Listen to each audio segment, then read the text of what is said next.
Devon High 30 March 2024 চনত নতুনকৈ 19টা ট্ৰেডিশনাল আইটেমক জিওগ্ৰাফিকেল indication tag দিয়া হৈছে GI ট্যাগ দিয়া হৈছে এই ট্ৰেডিশনাল আইটেম কিটানো কি হয় একেটা বিষয়ে আমি এটা এটাকৈ জানিম কাৰণ কিয় এতিয়া প্ৰশ্ন সোধা হ'ব প্ৰত্যেকটো আইটেমৰ ওপৰতে প্ৰশ্ন সোধা হ'ব প্ৰত্যেকটো আইটেমে আপোনালোকৰ বাবে এটা এটা MCQ এতিয়া জিওগ্ৰাফিকেল ইন্ডিকেশন ট্যাগ নোপোৱাৰ পৰাই এই আইটেম আটাইকেটা আমাৰ কাৰণে গুৰুত্বপূৰ্ণ আছিল আগতেও প্ৰশ্ন আহিছে কিন্তু এতিয়া কেটামান আমি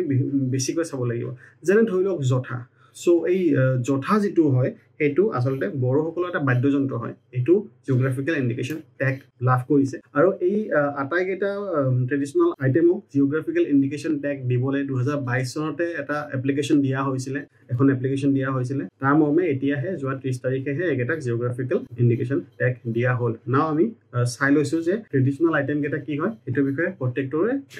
নাম কেটা আমি চাই লৈছো তাৰ আগতে কৈ থওঁ যে টোটাল 19টা যি জিওগ্ৰাফিকেল ইন্ডিকেশন ট্যাগ দিয়া হৈছে এই 19টাৰ ভিতৰত 13টাই বড় সকলৰ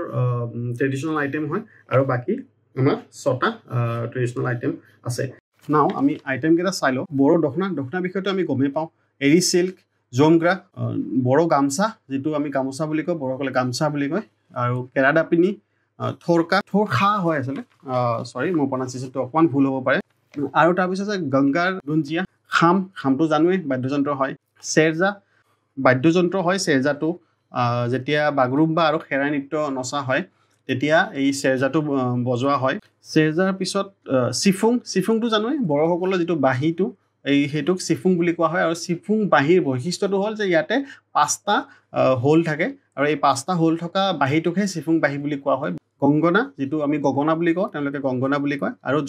জঠাটো কলৱে এটা বাদ্যযন্ত্ৰ হয় বড় সকলৰ তাৰ উপৰিও অসমীয়া জাপিটোক দিয়া হ'ল GI ট্যাগ জাপিৰ ওপৰত মই এটা ভিডিও বনাইছিলো যে জাপিটো কেনেকৈ পপুলাৰাইজ কৰা হ'ল আৰু ফাইনালি 2024 জাপিটো GI ট্যাগ লাভ কৰিলে যেটো কেতিয়াবাতে লাভ কৰিব লাগিছিল মানে যে কি নহওক দেৰি হলেও হোল বস্তুটো বিহু ঢোলটো এইবিলাকো পাব লাগিছিল আনকি এই বড় সকলৰ 13টা আইটেমও কেতিয়াবাতে পাব লাগিছিল আমাৰ এইবোৰ আইটেমও কেতিয়াবাতে পাব লাগিছিল বাট যি হওক ভাল হৈছে হৰ্থেবাৰী যেটো metal craft so Sarthebari metal ক্ৰাফটটো GI ট্যাগ পালে পানী মেটেকাৰে হ্যান্ডবেগস পাৰ্সেস যোগা বেঞ্চ এইবোৰ বনোৱা হয় আছৰিকান্দি যেটো টেৰাকটাৰ বস্তুবিলাক বনাই নহয় মাটিৰ যিবিলাক টেৰাকটা বস্তু যিবিলাক ফুলৰ টাব হ'ব পাৰে বা পটছ হ'ব পাৰে পটৰি এইবোৰ আছৰিকান্দিৰ ভিতৰত পৰে আৰু ধুবুৰী ডিস্ট্ৰিক্টত এটো largest cluster village in entire India where pottery and terracotta together is produced so এইখিনি আছিল মেইনলি আই হোপ বস্তুকেটা আপোনালোকে ধুনিয়াকে লিখি ল'ব আৰু তাৰ উপৰি আসাম ট্ৰিবিউনখন 1 এপ্ৰিলত আসাম ট্ৰিবিউনখন চাব ওপৰতে দিয়া আছে GI tag for 19 traditional items of the state so এই আৰ্টিকেলটো কাইন্ডলি আপোনালোকে পঢ়ি ল'ব ঠিক আছে সো এইখিনি আছিল ক'বলগীয়া দ্যাটস অল ফৰ নাও থ্যাংক ইউ